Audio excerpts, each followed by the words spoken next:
জুলাই গণঅভ্যুত্থানের পর কার্যক্রম নিষিদ্ধ আওয়ামী লীগ যেসব কারণে রাজনীতিতে ফিরে এসেছে তার একটি তালিকা দিয়েছেন অন্তর্বর্তী সরকারের সাবেক উপদেষ্টা মাহফুজ আলম।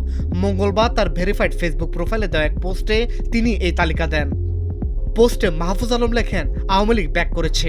দেখো নাই, লীগ রাজনৈতিক দলের আগে একটা ধর্মতত্ত্ব, সে ধর্মতত্ত্বে ঈমান আবার ফেরত এসেছে।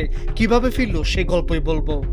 তিনি লেখেন, লীগ সেদিনে ব্যাক করেছে যেদিন ২৪কে ৭১-এর বিরুদ্ধে দাঁড় করিয়েছিল স্বাধীনতার বিরুদ্ধে শক্তি।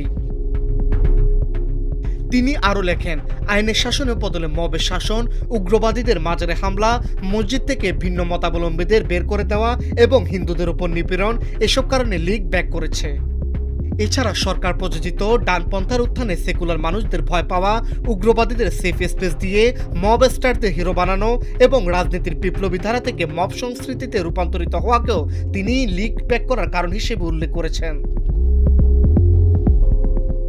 মাহফুজ আলম আরও লেখেন, লীগ সেদিনে ব্যাক করেছিল যেদিন অন্তর্বর্তী সরকার পলিটিক্যাল থেকে আমলাতান্ত্রিক হলো এবং আমলা নির্ভর কিচেন ক্যাবিনেট থেকে সিদ্ধান্ত নেওয়া শুরু হলো। ওই কিচেন ক্যাবিনেটের অধিকাংশ লোকই বিএনপি, জামাত বা লীগের ছুপা দালাল ছিল দাবি করে তিনি বলেন, এদের কাছে জুলাই বিপ্লব মানে ছিল কেবল নিজেদের পরিবার, প্রজন্ম আর প্রতিষ্ঠানের স্বার্থ রক্ষা। এছাড়া যেদিন নির্বাচনী বাটোয়ারার মাধ্যমে সংস্কার ও বিচারকে বিএনপি জামায়াতের বার্গেনিং টুলে পরিণত করা হয়েছে এবং বিভিন্ন কমিশন, ট্রাইব্যুনাল ও বিশ্ববিদ্যালয়ে একটি নির্দিষ্ট আদর্শের লোকদের ক্ষমতারোহণের সুযোগ করে দেওয়া হয়েছে, সেগুলোকে লীগ ফিরে আসার কারণ হিসেবে উল্লেখ করেছেন মাহফুজ আলম।